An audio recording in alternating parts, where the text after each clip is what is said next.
Bienvenue à tous nos précieux étudiants de l'école du ministère Maurice Cerullo Francophonie. Dans les jours qui viennent, nous enverrons à tous ceux qui sont inscrits à l'école du ministère Maurice Cerullo un email vous donnant accès au test en ligne sur le cours La foi révélée. Et pour tous ceux qui réussiront le test, nous vous enverrons votre très beau certificat de réussite personnalisé à votre nom. Vous recevrez également les liens de toutes les vidéos du cours afin de pouvoir les regarder à nouveau si vous le souhaitez. Vous savez, le docteur Cerullo disait que si c'est bon de regarder une fois, alors c'est bon de regarder une deuxième fois. Nous vous enverrons également les notes du cours pour compléter votre étude de la parole. Et pour tous ceux qui n'ont pas encore fait leur inscription à l'école du ministère, eh bien, il vous suffit de cliquer sur le lien ci-dessous et de vous inscrire à la fin de cette vidéo. L'inscription à l'école du ministère est entièrement gratuite. Alors, les journées d'aujourd'hui et à venir sont consacrées pour réviser les cours et pour passer le test en ligne. Il est important pour chacun d'entre vous de pouvoir évaluer votre connaissance et votre compréhension des principes que le docteur Cerullo nous a enseignés au cours des 2 dernières semaines dans ce cours extraordinaire. Alors, nous commencerons bientôt un tout nouveau cours de l'école du ministère intitulé « Producteur de preuves ». Il s'agit des enseignements qui sont le fondement même du ministère de puissance du docteur Maurice Cerullo et qui ont été enseignés dans le monde entier à plus de 5 millions d'hommes et de femmes qui, à travers cet enseignement, ont appris comment accomplir les œuvres de Dieu dans leur génération. Ce cours est pour vous, il va révolutionner votre vie spirituelle. Alors, avant de nous quitter aujourd'hui, je souhaite vous donner l'occasion, comme nous le faisons à la fin de chaque cours, de semer votre offrande dans la bonne terre du ministère Maurice Cerullo. Vous savez, semer des offrandes dans l'œuvre du Seigneur est notre responsabilité. Et si ces enseignements qui vous sont offerts gratuitement, s'ils bénissent votre vie, s'ils vous édifient, alors je voudrais vous encourager à semer votre offrande. Maintenant, cela, comme je le dis souvent, fait partie de votre adoration, de votre action de grâce. 2 Corinthiens 9, du verset 6 au verset 8 déclare « Sachez-le, celui qui sème peu, moissonnera peu.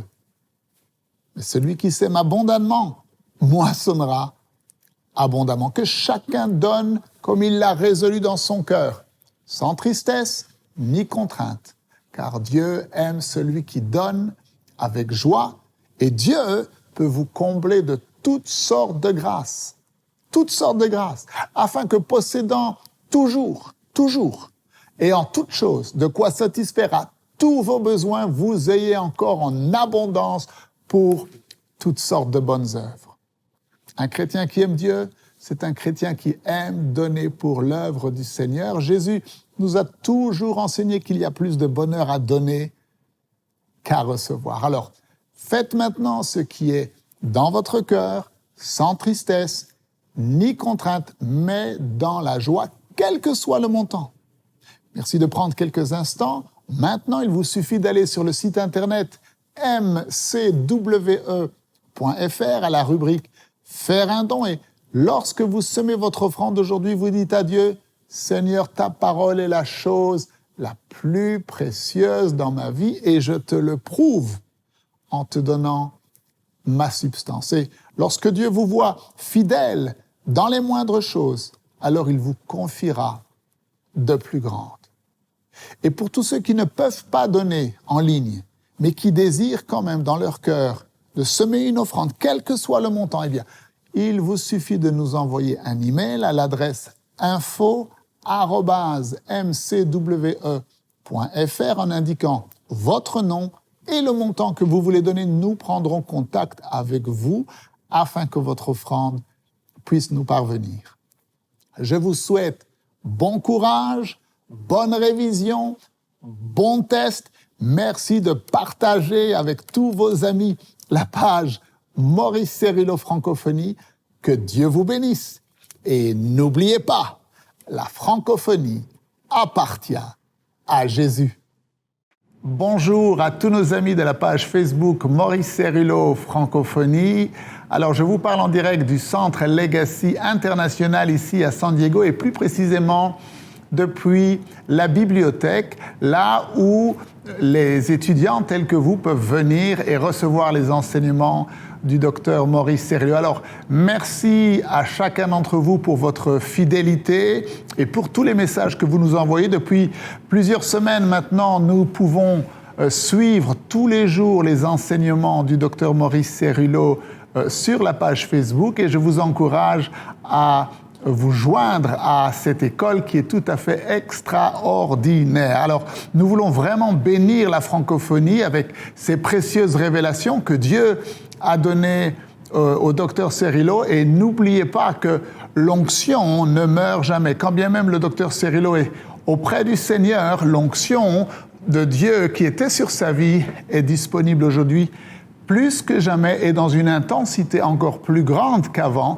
Vous connaissez bien sûr l'histoire du prophète Élisée qui, après sa mort, a ressuscité un mort. Et d'ailleurs, le docteur Cerullo, quelque temps avant de retourner auprès du Seigneur, disait qu'il avait la conviction qu'il atteindrait davantage d'âmes et gagnerait davantage de personnes au Seigneur après être retourné au Seigneur que pendant sa vie. Alors, aidez-nous en likant, en commentant et en partageant la page Facebook. Et vous savez, peut-être certains d'entre vous, vous vous demandez comment est-ce que je peux faire pour servir Dieu. Eh bien, c'est l'un des ministères qui vous est confié de faire connaître cette page où les gens peuvent recevoir des enseignements précieux pour leur vie chrétienne. Aujourd'hui, j'aimerais partager avec vous l'un des principes divins concernant les finances. J'ai remarqué dans ma propre vie et dans la vie de grands serviteurs de Dieu autour de moi qu'à chaque fois que j'entends une parole du Seigneur, à chaque fois que je sais que le Seigneur parle à mon cœur, la première chose que je désire faire est de semer une semence. Et aujourd'hui, ensemble, nous allons regarder plusieurs histoires dans la Bible où l'on voit que ce principe est mis en pratique. L'un des premiers grands exemples concerne la vie d'Abraham et on lit cela dans le livre de la Genèse au chapitre 14. Abraham venait de remporter la victoire et il est dit au verset 17 qu'il est revenu vainqueur de Kedor-Laomer. Et Melchisédek, roi de Salem, est venu à sa rencontre avec du pain et du vin. Il était, la Bible dit, sacrificateur du Dieu très haut. Alors, Hébreu nous enseigne que Melchisédek, son nom signifiait roi de paix et roi de justice. Et nous avons cette information extraordinaire le concernant qui dit qu'il n'avait ni père, ni mère, ni commencement de vie, ni fin de vie. Et donc nous comprenons que ce Melchisédek qui est venu à la rencontre d'Abraham était Jésus-Christ préincarné. Et la Bible dit que Melchisédek apporta une révélation à Abraham lorsqu'il lui dit « Béni soit Abraham par le Dieu très haut, possesseur du ciel et de la terre ». Melchisédek apportait à Abraham la révélation que son Dieu possédait toutes les richesses du monde et que plus jamais il n'aurait besoin de dépendre du bras de la chair, mais qu'il pouvait mettre sa confiance en Dieu. Et que voyons-nous? Immédiatement après, Abraham lui donna la dîme de tout. Vous voyez, révélation conduit à donner une offrande. Il y a une autre histoire bien connue dans le livre des rois, le deuxième livre des rois, au chapitre 4, l'histoire de la Sunamite, cette femme qui habitait ce village qui s'appelait Sunem. Et qui se trouvait entre deux villes importantes. Et le prophète Élisée, pour se rendre régulièrement d'une ville à l'autre, faisait une escale par ce village, Sunem, et cette femme, qu'on appelle une femme de distinction, une femme de grandeur, prenait plaisir à offrir à manger et à boire au prophète chaque fois qu'il passait par là. Mais un jour, la Bible dit dans 2 Rois, chapitre 4 et verset 9, qu'elle dit à son mari, « Voici, je sais que cet homme qui passe par chez nous est un saint homme de Dieu. » En fait, la traduction exacte, littérale, c'est « j'ai percé à travers le voile ». Vous voyez, révélation. Elle a vu quelque chose que les yeux naturels ne pouvaient pas voir, mais que le Saint-Esprit lui a révélé. Et après avoir eu cette révélation, elle a dit à son mari, plutôt que de simplement lui donner à boire et à manger, nous allons lui bâtir une maison. Et donc, révélation conduit toujours à une offrande conséquence. Il y a une histoire, bien sûr, dans le Nouveau Testament que vous connaissez tous, c'est celle de Zachée qu'on lit dans l'évangile de Luc au chapitre 19. La Bible dit que Jésus-Christ avait dit à Zachée qu'il voulait venir manger chez lui, et après le repas, nous entendons Zachée dire au Seigneur, « Voici, Seigneur, je donne la moitié de mes biens aux pauvres, et si j'ai fait quelque tort à quelqu'un, je lui rendrai au quadruple. » Je ne sais pas pour vous, mais c'est le genre de repas que j'aimerais, moi, avoir plus souvent, lorsque, à la fin du repas, quelqu'un me dit qu'il est prêt à se séparer de la moitié de ses biens. Et nous savons que Zachée était riche. Alors, que s'est-il passé pendant ce repas qui a peut-être duré 2 heures pour qu'à la fin du repas, cet homme ait décidé de donner la moitié de toutes ses richesses? Eh bien, nous avons la réponse dans ce que Jésus-Christ lui répond lorsqu'il dit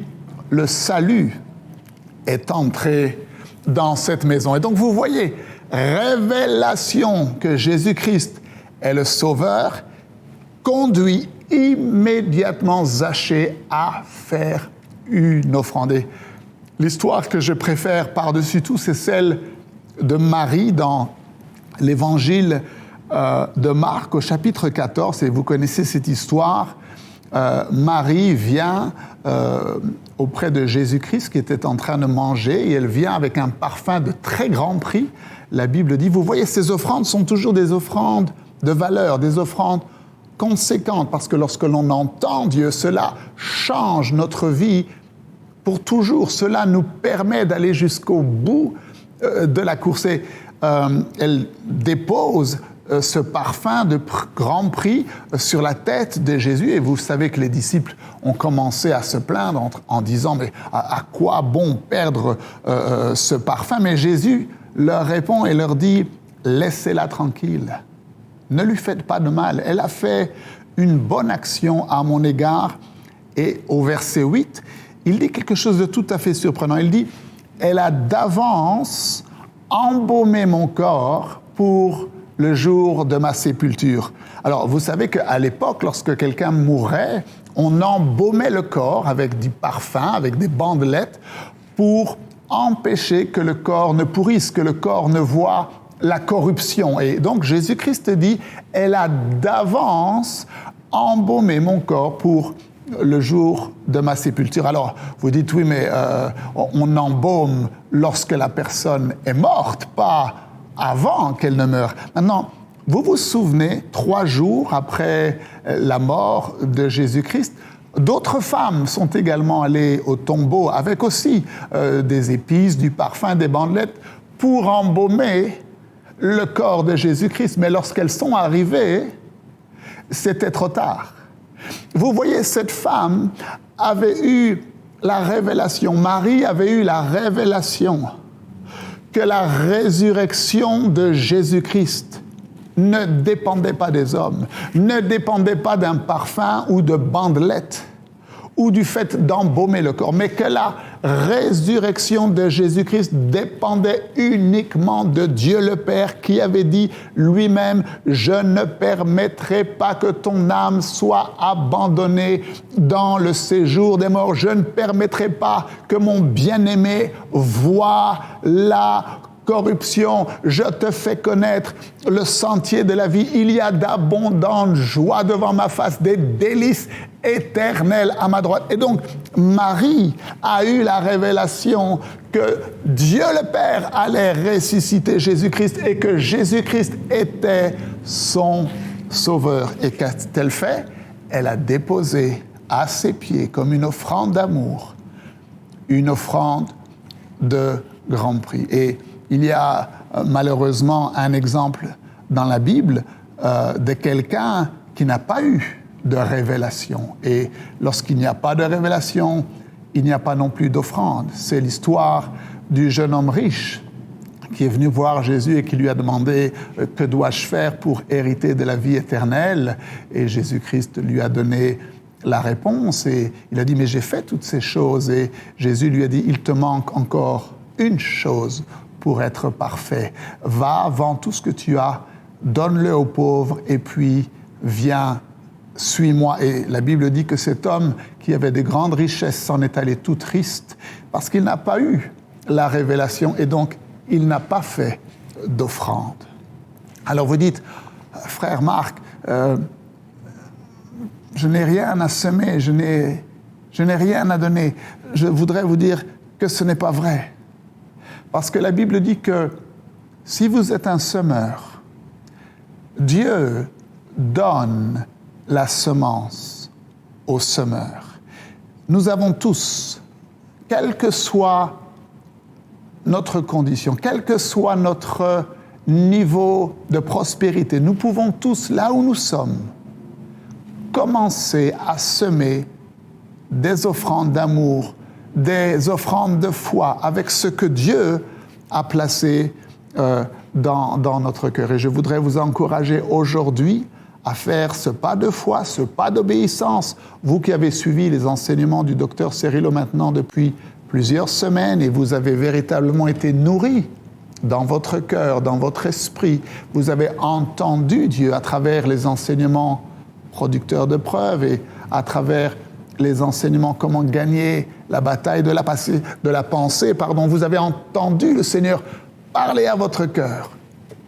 Et je vous encourage à sceller ces révélations par une offrande généreuse, une offrande d'amour, et Dieu vous conduira dans un niveau supérieur. Et je voudrais vous dire que pour tous ceux qui feront cet acte de foi, cet acte d'obéissance en semant une offrande, quel que soit le montant, eh bien, nous vous enverrons le e-book gratuitement intitulé « 7 étapes pour votre victoire personnelle », un livre extraordinaire du docteur Maurice Cerrillo qui transformera votre vie. S'il vous plaît, fermons les yeux ensemble quelques instants et prions Dieu. Père, dans le nom de Jésus-Christ, je te remercie pour mon frère et ma sœur qui regardent cet enseignement aujourd'hui. Seigneur, tu nous as révélé que lorsque nous entendons ta voix, lorsque nous recevons une révélation de Dieu, tu nous appelles à semer une offrande d'amour, une offrande de reconnaissance, une offrande de foi. Je prie que tu parles au cœur de mon frère et de ma sœur et que tu les conduises, Seigneur, à semer maintenant, selon ce que toi-même tu mets dans leur cœur. Et je prie, Père, alors qu'ils obéissent, alors qu'ils font ce pas de foi, Seigneur, que tu les conduises dans un niveau supérieur de leur marche avec toi. Nous te remercions dans le beau nom de Jésus-Christ. Que Dieu vous bénisse. N'oubliez pas de liker, de commenter et de partager avec tous vos amis à travers le monde la page Facebook Maurice Cerrillo Francophonie. Et n'oubliez pas, la francophonie appartient à Jésus-Christ. À très bientôt pour un prochain enseignement avec le Dr Cerullo. La francophonie appartient à Jésus. Pour toute information, rendez-vous sur www.mcwe.fr.